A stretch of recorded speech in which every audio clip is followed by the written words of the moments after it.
During a recent interview with the New York Times, fake clown Dr. Anthony Fauci openly admitted that everything he has been saying all this time about herd immunity and the need for mass Wuhan coronavirus, COVID-19, vaccination was a lie aimed at manipulating more of the public into getting jabbed.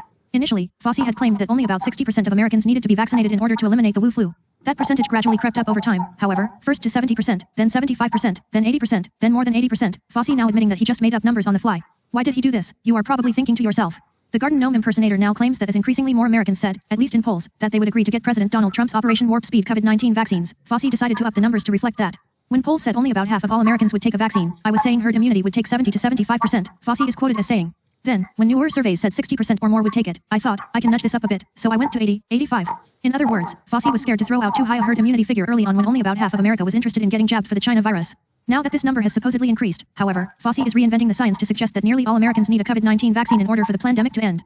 In a telephone interview, Fauci acknowledged that he had slowly but deliberately been moving the goalposts, reports indicate. He is doing so, he said, partly based on new science, and partly on his gut feeling that the country is finally ready to hear what he really thinks.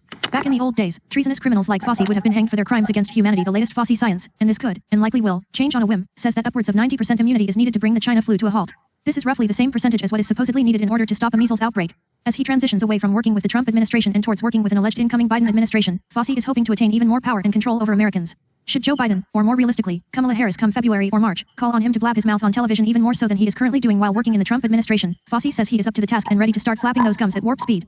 I'm perfectly comfortable with the role that I'm in, but certainly if the President of the United States wants me to do something else, I'd seriously consider it, Fauci stated proudly during a recent interview. Quite frankly, I don't anticipate that I'm going to be doing anything other than what I'm doing now, Fauci added. But then again, we have a president-elect who may have other plans. I don't know. Were it up to him, Fauci would likely impose national vaccination mandates based on his gut feelings about the novel virus, which he continues to pretend is a national emergency that requires non-stop fear, paranoia, mask wearing and social limits, restrictions, and distancing in order to quell. The latest news about the China flu and our corrupt government's attempts at vaccinating the planet with big pharma jabs can be found at pandemic.news. Not charging battery. 99%. Image. Fauci. Screen.